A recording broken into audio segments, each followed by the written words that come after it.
नाजरीन आदाब, मैं रदा खानम आपका खैर मकदम करती हूँ सियासत टीवी के special program review of newspaper में। सियासत टीवी आपके लिए लेकर आया है अखबार से रिलेटेड एक ऐसा प्रोग्राम जिसमें हम आपको आज के अखबारात की अहम खबरों के बारे में बताएंगे। इसमें लोकल, नेशनल और इंटरनेशनल खबरों पर डिस्कशन करेंगे और आपको अहम खबरों की जानकारी भी देंगे।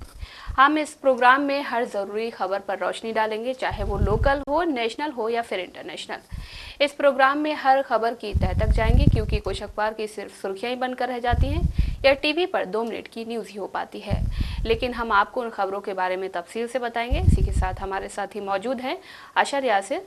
अशर यासिर, आपका खैर मकदम है। तो सबसे पहले बात करते हैं लोकल न्यूज़ की। जैसा कि हम हमेशा लोकल न्यूज़ से ही खबरों की शुरुआत करते हैं, लेकिन इस वक्त हम बात करेंगे वक्फ बिल को लेकर। इस वक्त कहा जा रहा है, सुनने में आ रहा है कि केंद्र सरकार जल्द ही वक्फ बिल को मंजूरी दे देगी और इसको पारित भी कर देगी, ऐसी योजना चल रही है। और इस बिल पर कई बार चर्चाएं भी हो चुकी हैं। आप जानते हैं इस बिल पर कई बार चर्चाएं हुई हैं और इस पर कई सारी विपक्षी पार्टियों में नोकझोंक भी हुई है केंद्र सरकार से इसको लेकर। और कई बार ऐसी मीटिंगें हुई हैं कि विपक्षी सरकारों ने, जो विपक्षी जो लोग हैं, नेता हैं, उन लोगों ने वॉकआउट भी किया है इस मीटिंग से। लेकिन इस बार ये खबर आ रही है कि केंद्र सरकार इसको जल्द ही पारित कर देगी, केंद्र में इसको जो है लेकर आएगी और इसको लेकर आने की योजना भी बनाई जा रही है। और इसी को लेकर भाजपा के जो सहयोगी पार्टी है टीडीपी, उनके एक नेता हैं, उपाध्यक्ष हैं नवाब जान उर्फ अमीर बाबू, उन्होंने कहा है कि इस बिल को हमें नाकामयाब बनाना है।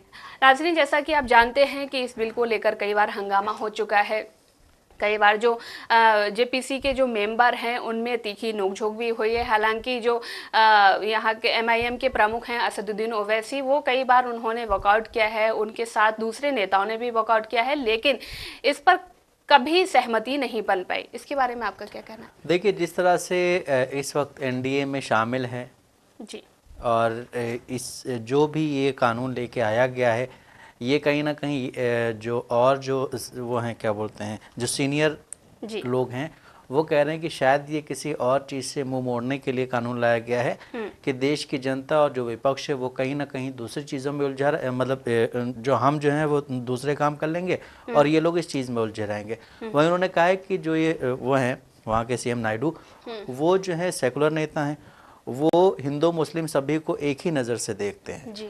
और इसमें उन्होंने कहा है कि ये जो गया है जेपीसी में, ये भी सिर्फ चंद्रबाबू नायडू की वजह से ही गया है। उन्होंने मतलब वहाँ पे वो किया है, इस वजह से वो गया, और वो ये जब ये जाएगा संसद में तो वो पारित नहीं होने देंगे। वो अपना स्टैंड क्लियर करके बैठे हुए हैं। वहीं अगर बात की नीतीश कुमार की उनकी तरफ से भी कोई बयान नहीं आया, उनकी पार्टी की तरफ से कोई बयान भी नहीं आया, लेकिन जमीयत उलमा हिंद के जो हैं क्या बोलते हैं लीडर, उन्होंने कहा है कि अगर ये बिल पास हो गया तो कहीं ना कहीं इसमें जो मतलब इस वक्त की जो मोदी सरकार है वो 2 बैसाखियों पे टिकी हुई है, उनकी भी पूरी जिम्मेदारी होगी अगर देश में कुछ ऐसा कुछ हो गया तो। बिल्कुल। और वहीं अगर हम बात करें तो इस पे जितनी भी जेपीसी मीटिंग्स हो रही हैं, हर एक में ओवैसी भी नज़र आ रहे हैं। आज भी ओवैसी ने एक बड़ा बयान दिया, उन्होंने कहा है कि वक्फ बिल जो है, इस पे कहीं ना कहीं संघ और बीजेपी जो है लोगों को सिर्फ भड़काने का काम कर रही हैं। वो ये क्लियर नहीं कर रही हैं कि इस पे क्या चीज़ होनी चाहिए, क्या नहीं होनी चाहिए, क्या होगा क्या नहीं होगा, लेकिन वो अपने नेताओं के ज़रिए कुछ ऐसे बयानात दिलवा रही हैं जिससे कहीं ना कहीं इस पे लोग जो हैं, लोगों के दिल में या दिमाग में बहुत वो भर रहा है, गुस्सा भर रहा है, चाहे वो हिंदू हो या मुसलमान हो। क्योंकि आप एक तरफ इसका विरोध कर रहे हैं और दूसरी तरफ आपके ही कुछ लीडर्स हैं जो कि हिंदू हैं, वो इस बिल का वो कर रहे हैं। ठीक है, तो ये कहीं ना कहीं दोनों एक क्या बोलते हैं, इस वक्त देश में जो है इस बिल को लेकर के एक वो बनी हुई है खिचड़ी कि भाई जो भी इसका विरोध कर रहे हैं वो भी कहीं ना कहीं हिंदू ही हैं जी। जो लीडर्स हैं, चंद्रबाबू नायडू हैं, वो भी हिंदू हैं, और कई लोग ऐसे हैं जो इसका वो कर रहे हैं विरोध। लेकिन वहीं बीजेपी और संघ ये चाह रहा है कि ये चीज़ें क्लियर हो। साथ ही उन्होंने ये भी कहा है कि जितनी भी इस वक्त ज़मीनें मंदिरों को दान की गई हैं उसके बारे में भी आप बताइए। उन्होंने एक ट्वीट में काफ़ी चीज़ें साझा की हैं। उन्होंने कहा है कि इसमें आप ये देखिए कि मंदिरों को कितनी भूमि आवंटित की गई थी और कितनी भूमि में मंदिर बना है। बाकी की भूमि जो थी, बाकी की जो वो थी ज़मीन, वो कहाँ गई, उसके बारे में भी सरकार को बताना चाहिए।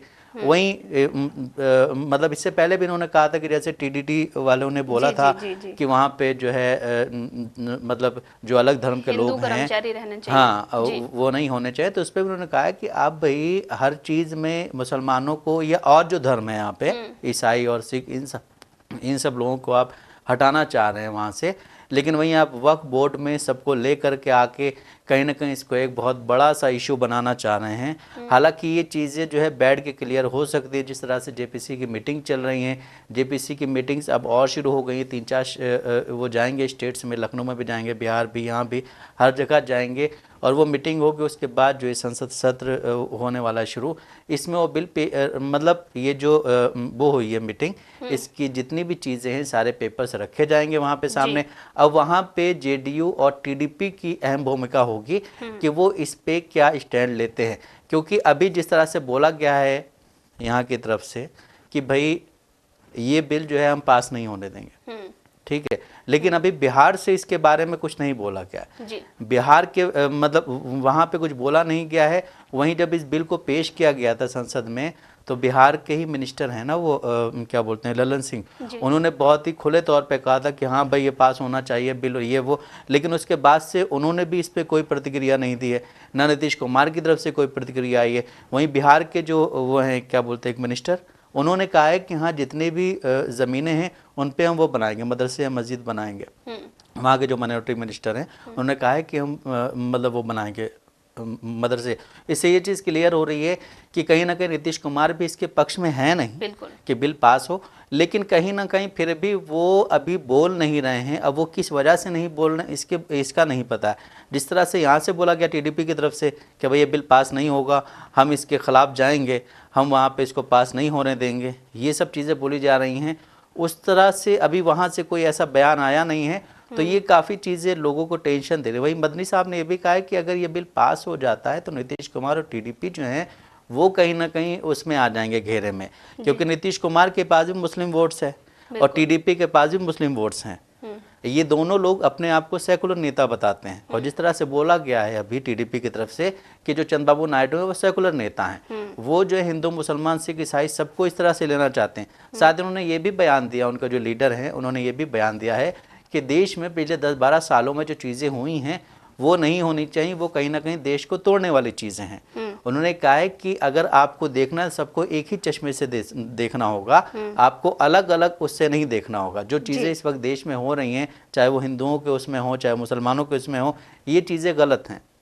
अब वही सारी सोई जो है कहीं ना कहीं बिहार पे अटकी हुई है कि भाई वो वाली बैसाखी जो है वो अब क्या स्टैंड लेगी अपना, क्योंकि वो स्टैंड कहीं ना कहीं देश के लिए बहुत वो होगा। अगर ये दोनों हट जाते हैं समर्थन से तो कहीं ना कहीं इनके लिए काफ़ी मुश्किल खड़ी हो जाएगी, नरेंद्र मोदी जी या जो बीजेपी गवर्नमेंट है उसके लिए।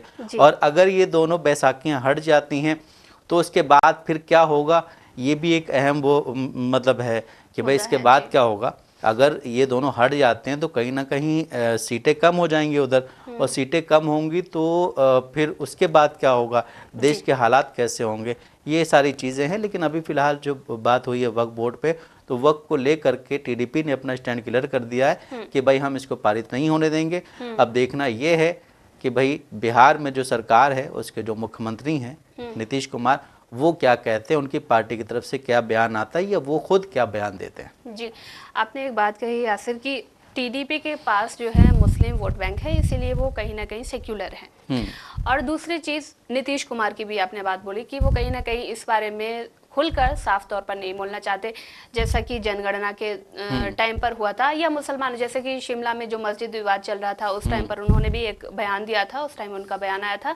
हालांकि वो अल्पसंख्यकों के साथ ही कुछ बयान था, उनका साथ देने वाला ही बयान था। लेकिन वहीं पर बात करें कि आपने कहा कि टीडीपी को मुस्लिम वोट बैंक की ज़रूरत है और उनके पास बहुत सारा वोट बैंक है, तो वहीं पर जो एक भाजपा के नेता हैं हेमंत बिस्वा शर्मा, आपको एक बयान याद दिलाती हूँ उनका कि उन्होंने कुछ टाइम पहले कहा था, आई थिंक उन्होंने जुलाई में ये बयान दिया था, उन्होंने कहा था कि हमें मुस्लिमों का वोट नहीं चाहिए।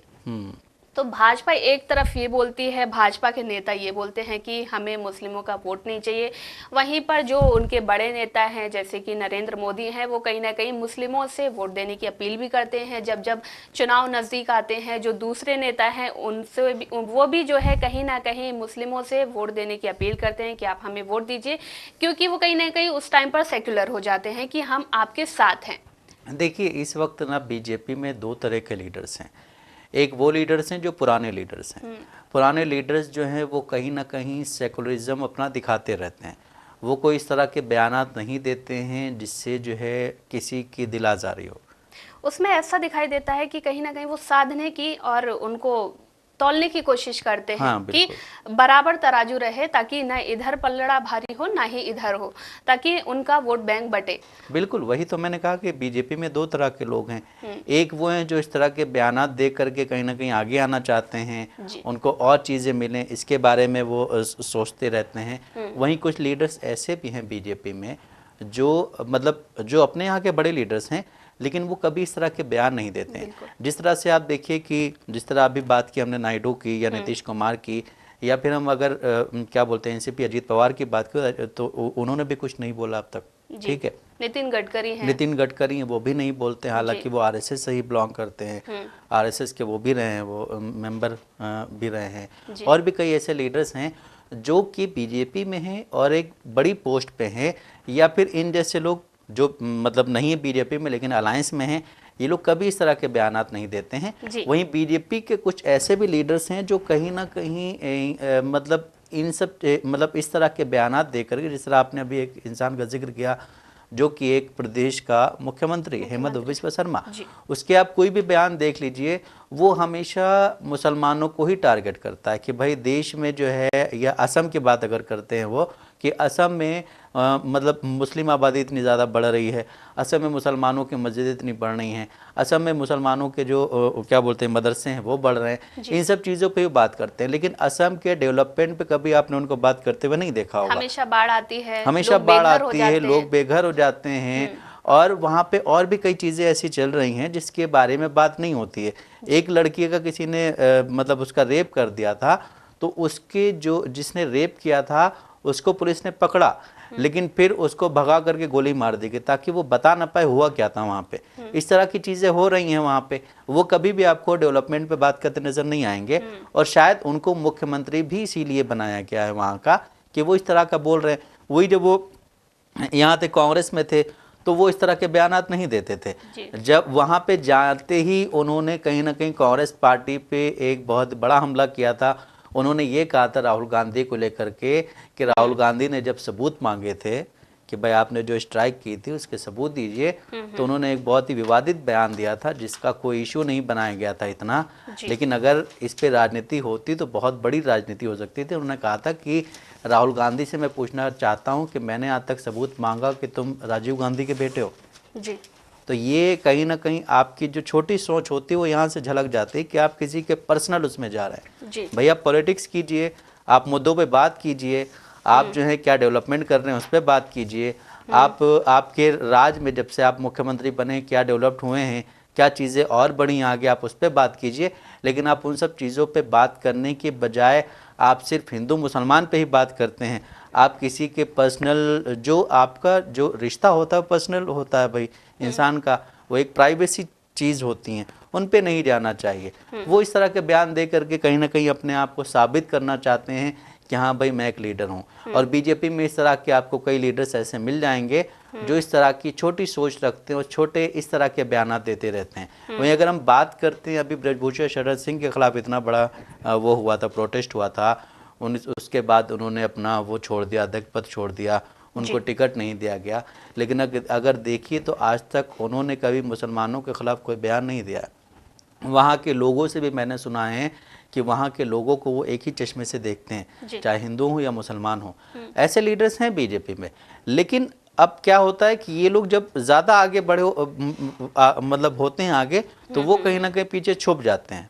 वो जब छुप जाते हैं तो हमें छुपाया जाता है, तो हमें लगता है कि बस एक पार्टी में ऐसे ही लीडर्स हैं। हालांकि कुछ ऐसे लीडर्स होते हैं जो समझबूझ के काम करते हैं।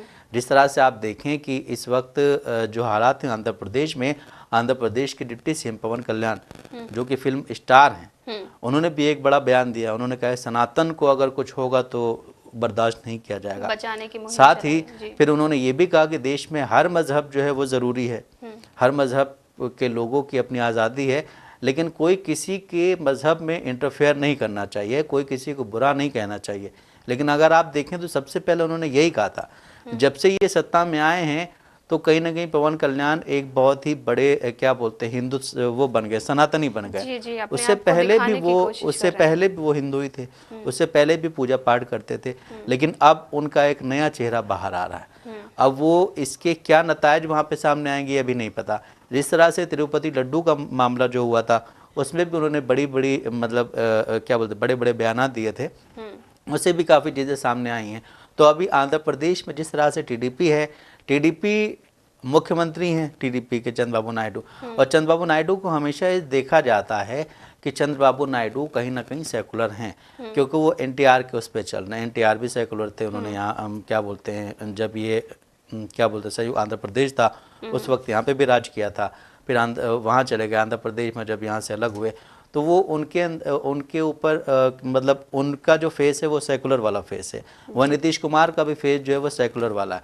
अब ये देखना है कि बीजेपी इन दोनों को किस तरह से डील करती है, क्योंकि अब एक इंसान ने तो बोल दिया कि भाई हम इस बिल को पारित नहीं करवाने देंगे, वहीं दूसरी तरफ से अभी कोई बयान सामने नहीं आया, और इनडायरेक्टली चीज़ें जो बोली जा रही हैं, जो जनता को बोली जा रही हैं, उनके लीडर जो बोल रहे हैं वो कहीं ना कहीं यही है कि भाई हम सेकुलर हैं और हम जो हैं इन सब चीज़ों में नहीं पड़ेंगे। तो अब ये देखना है कि जब संसद शुरू होगी या आज ही जिस तरह से जो बयानात आगे आएंगे उसमें बीजेपी की तरफ से क्या स्टैंड लिया जाता है और चंद्रबाबू नायडू के ऊपर मतलब किस तरह का प्रेशर डाला जाता है। ये भी एक बहुत ज़रूरी बड़ी बात होती है कि आप किसी पे प्रेशर डाल सकते हैं, क्योंकि आप तो केंद्र सरकार में हैं, लेकिन ऐसा भी होता है कभी कभी कि आप केंद्र सरकार में रहते हुए प्रेशर डालते हैं तो आपको ही नुकसान होता है। तो अभी तो नुकसानात हमें बीजेपी के ही नज़र आ रहे हैं, क्योंकि बीजेपी कहीं ना कहीं इन दोनों को लेकर के साथ में, इन्हीं दोनों की वजह से बीजेपी है, बीजेपी की सरकार है, सॉरी एनडीए की सरकार है, बीजेपी के मुख्यमंत्री हैं। जब सरकार बनी थी इन दोनों समर्थन दिया था, उस वक्त भी ये चीज़ें कही जा रही थी कि भाई अब की मंत्रिमंडल में कोई बदलाव हो सकता है, लेकिन कोई बदलाव नहीं हुआ। चीज़ें कुछ मंत्रालय बदले गए हैं, लेकिन पुराने वाले जैसे गृह मंत्री थे, प्रधानमंत्री थे, डिफेंस मिनिस्टर थे, शिक्षा क्या बोलते हैं ये वित्त मंत्री थी, ये सेम ही रही हैं। लेकिन अब अगर ये पीछे हटते हैं, ये कदम पीछे लेते हैं, नीतीश कुमार भी एक कदम पीछे लेते हैं, तो देश में कुछ अच्छा या कुछ नया देखने को मिल सकता है। जी, आपने पवन कल्याण की बात की कि पवन कल्याण जो है जब से सत्ता में आए हैं वो खुद को दिखाने की कोशिश कर रहे हैं। वो कहीं ना कहीं ऐसा दिख रहा है कि वो हिंदू, अपने आप को हिंदू दिखाने की कोशिश कर रहे हैं कि मैं सबसे पहले राजनेता नहीं, मैं सबसे पहले हिंदू हूं। और इस चीज़ को लेकर ऐसा दिखाई दे रहा है कि जैसे कि वो दूसरे नेताओं से प्रभावित होने की कोशिश कर रहे हैं, जैसे कि हेमंत बिस्वा शर्मा है, गिरिराज सिंह है, योगी आदित्यनाथ है। वो कहीं ना कहीं अपने आप को हिंदू दिखाने की कोशिश करते हैं।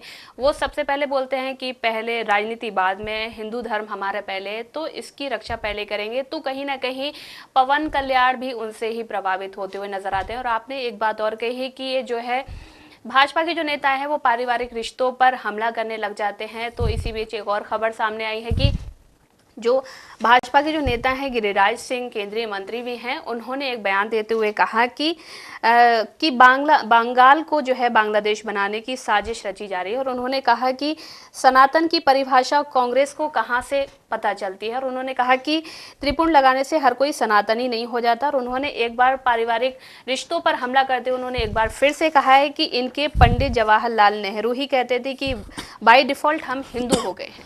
देखिए, गिरिराज सिंह भी उसी कैटेगरी में आते हैं जिस कैटेगरी की अभी हम बात कर रहे थे कि ये लोग इस तरह के बयानात दे करके अपने आप को ये साबित करवाना चाहते हैं कि हाँ भाई हम भी हैं जी। वरना अगर ये इस तरह के बयानात ना दें तो शायद इनको मंत्री पद ना मिले जो मंत्री पद मिला हुआ है। और इन्होंने एक बात और की है कि राहुल गांधी जो हैं देश में गृह युद्ध मतलब क्या बोलते गृह युद्ध जो है करवाने की टूल किट तैयार कर रहे हैं। अब इनसे अगर वहीं पे वो पत्रकार टूल किट के मायने पूछ लेता तो शायद इनके पास नहीं होते, उसका जवाब नहीं होता। क्योंकि कुछ लीडर्स होते हैं जो अपनी तरह से चीज़ों को मतलब क्या बोलते हैं लोग सामने पेश करते हैं लेकिन ये जो गिरिराज सिंह जी हैं, ये कहीं ना कहीं इधर उधर से सुनी हुई बातों को लेकर के अपना एक पर्सपेक्टिव देते हैं, ऐसा है। लेकिन अगर कोई पूछ लेता उनसे कि भाई ये कैसे होगा, तो शायद उनके पास कोई जवाब नहीं होगा। वो कपड़ा मंत्री हैं, केंद्रीय मंत्री हैं, इतनी शिक्षा तो सबने प्राप्त की होती है कि भाई, या फिर ऐसा हो कि संसद में जब कोई जीत करके आए और किसी को मंत्री पद मिलने वाला हो, तो उससे पहले उसको एक क्रैश कोर्स करवाना चाहिए जी जी जी कि भाई किस तरह के बयान आपको देने हैं और किस तरह के बयान नहीं देने हैं। इन चीज़ों पे बात होनी चाहिए। नरेंद्र मोदी जी एक तरफ ये बोलते हैं कि सबका साथ सबका विकास, सबका विश्वास सबका विकास होगा, लेकिन उन्हीं के लीडर्स, जैसा आपने अभी बोला कि हमें हमें इन लोगों का वोट नहीं चाहिए, मुसलमानों का, इस तरह के बयान देते हैं। इससे नरेंद्र मोदी जो हमारे देश के प्रधानमंत्री हैं, उनकी छवि खराब हो रही है। इन लीडर्स का तो कोई पता नहीं अभी, लेकिन उनकी छवि खराब हो रही है। उनको खुद ये चाहिए कि भाई आप खुद बुला करके सबको बोलें कि इन चीज़ों पे बात नहीं करनी है, इस तरह के बयानात नहीं देने हैं। लेकिन वही जब नरेंद्र मोदी जी किसी जगह जाते हैं, अभी जिस तरह से कल गए थे झारखंड वो प्रचार करने के लिए, तो झारखंड में उन्होंने सबसे ज़्यादा जो वहाँ के पिछड़ा वर्ग है उस पर फोकस किया था, महिलाओं पे फोकस किया था। लेकिन अगर उनसे कोई पूछ बैठता ये कि भाई महिलाओं के बारे में आप इतनी बात कर रहे हैं, आपके जो जहाँ पे बीजेपी शासित राज्य जो हैं, वहाँ पे कितनी महिलाओं के साथ कितने ऐसे काम हो जाते हैं जिसके बारे में आप बोलते नहीं हैं। आप मणिपुर पे नहीं बोलते हैं, लेकिन आप जो हैं क्या बोलते हैं, पश्चिम बंगाल पे बोलते हैं। पश्चिम बंगाल पे बोलते हुए आप जो है सबसे बुलवाते हैं। लेकिन एक चीज़ बीजेपी की ये देखी जाती है कि अगर नरेंद्र मोदी जी कुछ बोल देते हैं तो उसको एक एक लीडर ट्वीट करके उसी बात को दोहराता है। ये चीज़ें कहीं ना कहीं दूसरी पार्टियों में नहीं है, कांग्रेस में नहीं है। और जिस तरह से आपने गिरिराज सिंह की बात की, गिरिराज सिंह ने कहा है कि राहुल गांधी जो हैं देश में गृह युद्ध करवा सकते हैं, वो नए टूल किट की तैयारी करें। साथ ही गिरिराज सिंह ने सलमान खुर्शीद पर भी निशाना साधा। वो 2 दिन के वाराणसी के दौरे पर हैं गिरिराज सिंह, यूपी आए हुए हैं, यूपी गए हुए हैं सॉरी।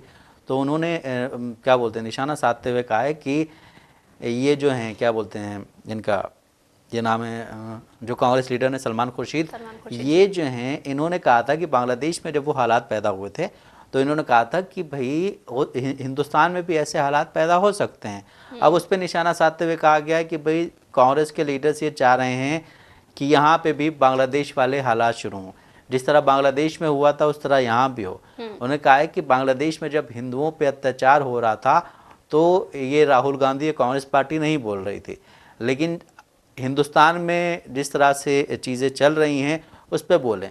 साथ ही उन्होंने ये भी कहा कि वक्फ बोर्ड को लेकर के इस देश में इस वक्त जो चल रहा है वो गलत है, और मतलब जो कांग्रेस पार्टी है उसको इसकी कहीं ना कहीं इसका वो करना चाहिए समर्थन, और राहुल गांधी वक्फ बोर्ड को लेकर के देश में गृह युद्ध पैदा करवाने की कोशिश कर रहे हैं। जी, आपने गिरिराज सिंह की बात की, वो तो हमेशा भड़काऊ बयान देते ही रहते हैं। हेमंत बिस्वा शर्मा की बात करें तो उन्होंने अभी, जैसा कि आप जानते हैं कि झारखंड में उपचुनाव होने वाले हैं, तो वहां पर हर पार्टी जो है जाकर चुनाव प्रचार कर रही है। लेकिन ये जो नेता हैं हेमंत बिस्वा शर्मा वहां के प्रभारी भी हैं, तो वहां पर वो आए दिन ऐसे बयान देते रहते हैं जिससे कहीं ना कहीं सांप्रदायिक माहौल बिगड़ने के हालात पैदा हो सकते हैं। जैसा कि उन्होंने कुछ दिन पहले एक बयान दिया था, उन्होंने बयान देते हुए कहा था कि अगर यहाँ पर जो है दूसरी सरकार आई तो घुसपैठिए यहाँ पर आ जाएंगे और घुसपैठियों को भगाना मुश्किल हो जाएगा। और वहीं पर उन्होंने कहा कि अगर भाजपा की सरकार आई तो हम यहाँ से घुसपैठियों को भगा देंगे। और उन्होंने मुसलमानों को लेकर भी कुछ ऐसे बयान दिए हैं जो बेहद ही नफरती बयान है। उन्होंने कहा था कि अगर बटे तो इरफान अंसारी और आलम जो है भारत को लूट के ले जाएंगे। और जैसा कि हमेशा योगी आदित्यनाथ बोलते हैं कि बटेंगे तो कटेंगे, उनका नारा कहीं ना कहीं डेवलप होता हुआ दिखाई दे रहा है, कहीं ना कहीं उसमें शब्द जुड़ते हुए दिखाई दे रहे हैं। और वहीं पर कांग्रेस की जो गठबंधन सरकार है, उन्होंने चुनाव आयोग को एक पत्र देकर कहा है कि इन पर जल्द से जल्द कार्रवाई की जाए। और उन्होंने पत्र में अपने लिखा है कि भाषण में मुस्लिम अल्पसंख्यकों को निशाना बनाते हुए उन्होंने अत्यंत विभाजनकारी और नफरती शब्दों का प्रयोग किया है। और उन्होंने कहा है कि वो एक ही जगह वोट डालते हैं, लेकिन हमारा हिंदू आधा वोट इधर और आधा वोट उधर डालता है और ये सरकार घुसपैठियों को बुलाती है। तो कहीं ना कहीं हेमंत बिस्वा शर्मा आए दिन मुसलमानों के खिलाफ इतने नफरती भाषण देते हैं, जैसा कि उन्हें जो है देना नहीं चाहिए, क्योंकि वो एक संवैधानिक पद पर बैठे हुए व्यक्ति हैं और उनको अपने मर्यादा का, अपने पद का ख्याल रखना चाहिए। लेकिन वो कहीं ना कहीं इस पद को नीचे गिराते हुए नजर आते हैं, वो अपने आप को ऊपर उठाते हुए नजर आते हैं। ये सारी चीजें करके आप एक धर्म को जोड़ के, पॉलिटिक्स से धर्म को जोड़कर आप ऊपर नहीं उठ सकते, जैसा कि वो हमेशा उठने की कोशिश करते हैं। और भाजपा ऐसे लोगों को कहीं ना कहीं उठाने की ही कोशिश करती है, और उनके खिलाफ अगर वो एक बोल दें, अगर उन पर लगाम लगाने की कोशिश करे भाजपा सरकार, तो उनकी हिम्मत नहीं होगी कि वो इस तरह के नफरती बयान दे सके। अगर जिस तरह से वो बयान देते हैं यासिर, हेमंत बिस्वा शर्मा, अगर मुसलमान उस चीज़ को लेकर बैठ जाएं तो कहीं ना कहीं सांप्रदायिक दंगे भी भड़क सकते हैं, हिंसा भी पैदा हो सकती है। और उनके इन बयानों की वजह से देखा जा रहा है कि जो गैर मुस्लिम हैं उनके दिलों में कहीं ना कहीं नफरत पैदा होते हुए दिख रही है। जैसा कि हमने पिछले दिनों महाराष्ट्र में भी देखा था कि वहां पर एक व्यक्ति खाना बांट रहा था, उन्होंने मुस्लिम महिला को देखते ही उन्होंने जय श्री राम के नारे लगवाने की कोशिश की, और उन्होंने जब नहीं लगाया तो उन्होंने उनको भगा दिया कि आप जाइए यहाँ से। और उन्होंने इतने आपत्तिजनक भी शब्द भी बोले थे उस महिला के खिलाफ। जी, खाना भी नहीं दिया। तो इससे मालूम चलता है कि इन नेताओं की वजह से जनता जो है आपस में लड़ने की कोशिश कर रही है, जो जनता को लड़ाया जा रहा है। और देखा जा रहा है कि उनके बच्चे जो हैं, हमारे बच्चे कहीं ना कहीं अधर में लटके हुए नजर आते हैं, लेकिन उनके बच्चे विदेशों में पढ़ रहे हैं, हमारे बच्चे सांप्रदायिक दंगे भड़का रहे हैं। इन ये जो नेता हैं, इनके बोलने के लिए जैसा कि ये बोल देते हैं कि हमारा हिंदू धर्म जो है खतरे में है, वहीं पर लोग जो हैं बहुत ज़्यादा उत्तेजित हो जाते हैं, और कहीं ना कहीं उनकी भावना जो है दूसरे संप्रदायों के खिलाफ नफरत में बदलती चली जाती है। देखिए, जिस तरह से ये नेता बयानात दे रहे हैं, बयानात देते रहते हैं, उससे वाकई देश में इस तरह की भावना लोगों में पैदा होती है कि वो बदला लेने की सोचते हैं जी। और फिर देश में अगर इस तरह की कोई घटना होती, जिस तरह अभी हुई थी बहराइच में घटना, वो भी आपने देखी कि उसमें किस तरह से चीज़ों को दिखाया गया, किस तरह से चीज़ों को किया गया और किन लोगों को उसमें दोषी बनाया गया जी। तो वहीं जब आप अगर हम बात करें देश में शिक्षा की, तो शिक्षा के मायने देश में अभी जो हैं वो सही तरह से खुल के सामने नहीं आए। अब जब शिक्षा आपकी सही नहीं होगी तो आप कहीं ना कहीं इन सब चीज़ों में उलझे रहेंगे। आपके पास शिक्षा नहीं है, आपके पास रोजगार नहीं है, आपके पास खाने को पैसे नहीं है, ठीक है, तो आप क्या करेंगे फिर? आप फिर जब इन जैसे जो लीडर्स हैं वो जब बुलाएंगे तो आप इनके साथ जाएंगे और जा करके जो ये कहेंगे वही आप करेंगे। वहीं इस वक्त उत्तर प्रदेश से एक बड़ी खबर ये आ रही है कि उत्तर प्रदेश में करीब 27,000 बेसिक स्कूल बंद हो सकते हैं। शिक्षा विभाग ने इसकी तैयारी करीब पूरी कर ली। बताया जा रहा है कि विभाग उन स्कूलों को बंद करने की तैयारी में है जिनमें छात्रों की संख्या 50 से कम है। इन बच्चों को नज़दीकी स्कूलों में एडजस्ट किया जाएगा, ठीक है। अब इसको लेकर के वहाँ पे जो है वहाँ की पूर्व मुख्यमंत्री जो है मायावती, उन्होंने इस पे क्या बोलते हैं आपत्ति जताई है। उन्होंने कहा है कि भाई आप स्कूलों को बंद कर रहे हैं, 27,764 स्कूल ऐसे हैं जिनको ये बंद कर रहे हैं, और जो 50 से कम वो मतलब जो स्टूडेंट्स वाले बताए जा रहे हैं इनको दूसरे स्कूलों में शिफ्ट किया जाएगा। तो उन्होंने कहा है कि भाई आप इनको बंद करने के बजाय इनको दोबारा से कहीं ना कहीं एक अच्छे उसमें तैयार करें। और उन्होंने मतलब वहाँ की जो सरकार योगी आदित्यनाथ से एक सवाल भी किया। उन्होंने कहा कि गरीब बच्चे आखिर कहाँ और कैसे पढ़ेंगे। साथ ही इस पर जो है दिल्ली के जो पूर्व सीएम हैं अरविंद केजरीवाल, उन्होंने भी बयान दिया है। उन्होंने सोशल मीडिया पर कहा है कि दिल्ली के स्कूलों का जिक्र करते हुए यूपी की योगी सरकार पर हमला किया। केजरीवाल ने कहा कि पिछले 10 साल में हमने बड़ी मेहनत से दिल्ली के सरकारी स्कूलों को शानदार बनाया है, वर्ल्ड क्लास सुविधाएं और शिक्षा प्रदान की है, लेकिन वहीं दूसरी तरफ यूपी के सरकारी स्कूल हैं जिन्हें बंद करने की तैयारी की जा रही है। हालांकि योगी आदित्यनाथ को ये चाहिए कि वो इन स्कूलों को जिस तरह से दिल्ली में स्कूल बनाए गए हैं, जिस तरह से दिल्ली में स्कूलों को कहीं ना कहीं डेवलप किया गया है, जिस तरह से दिल्ली के सरकारी स्कूलों में बड़े बड़े लोग जो हैं उनके बच्चे पढ़ने के लिए लाइन में लगे रहते हैं, उनका एडमिशन नहीं हो पाता है, आप भी उस तरह से यूपी में कीजिए। लेकिन यूपी में सिर्फ बटोगे तो कटोगे, उसके आगे कुछ चल नहीं रहा है। यूपी में सिर्फ हिंदू मुसलमान के आगे कुछ चल नहीं रहा है। यूपी में इतनी सारी चीज़ें हो जाती हैं उसके बारे में कोई कुछ नहीं बोलता है। यूपी में इतने क्या बोलते हैं, इतनी वारदातें सामने आती हैं रोज़, उसके बारे में कोई कुछ नहीं बोलता है।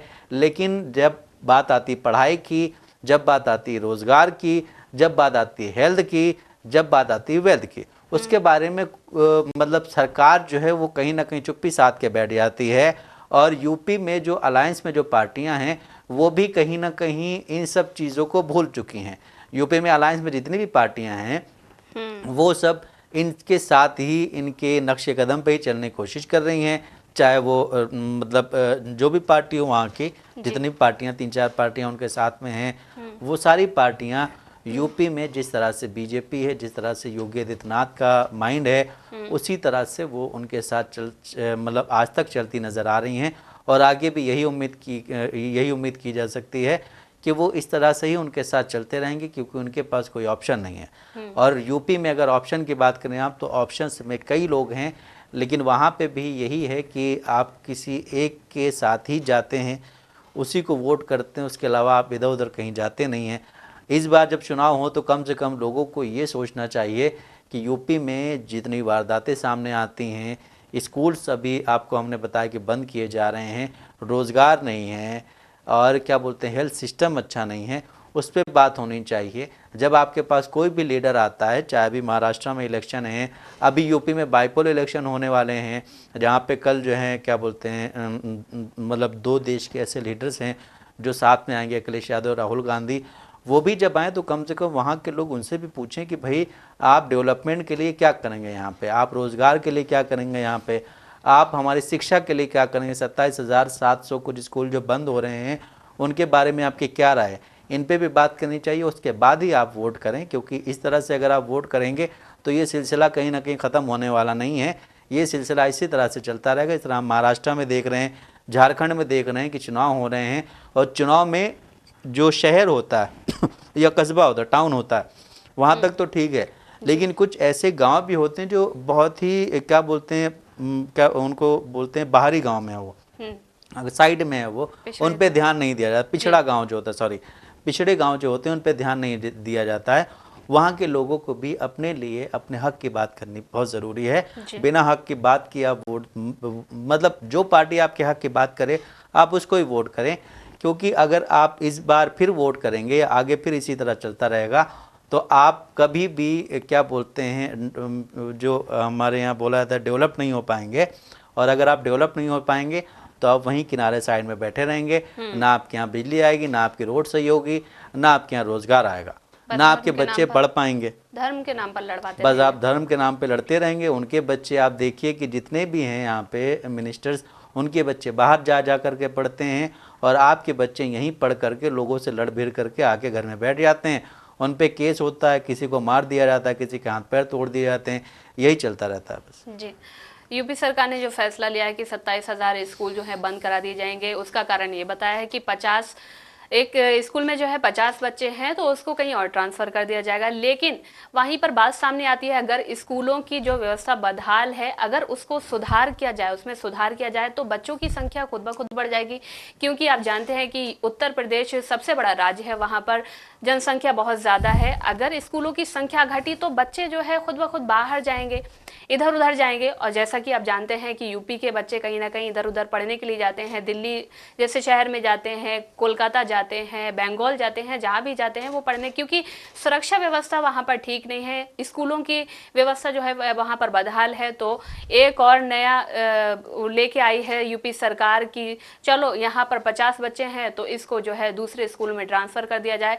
अगर देखा जाए तो वहाँ पर मान लीजिए एक गाँव है, वहाँ पर स्कूल में एक गाँव है, गांव में एक स्कूल है, वहां पर बच्चे जो है संख्या 50 है। अगर वहां पर बच्चों को दूसरे गांव में ट्रांसफर कर दिया जाएगा तो बच्चे, हर कोई माँ बाप नहीं भेज सकता। एक चीज़ और ऐड करूंगा मैं कि अगर एक स्कूल में 50 बच्चे हैं, उस गांव में 100-150 बच्चे हैं, तो आप उनको प्रेरित करके स्कूल में लेके आइए।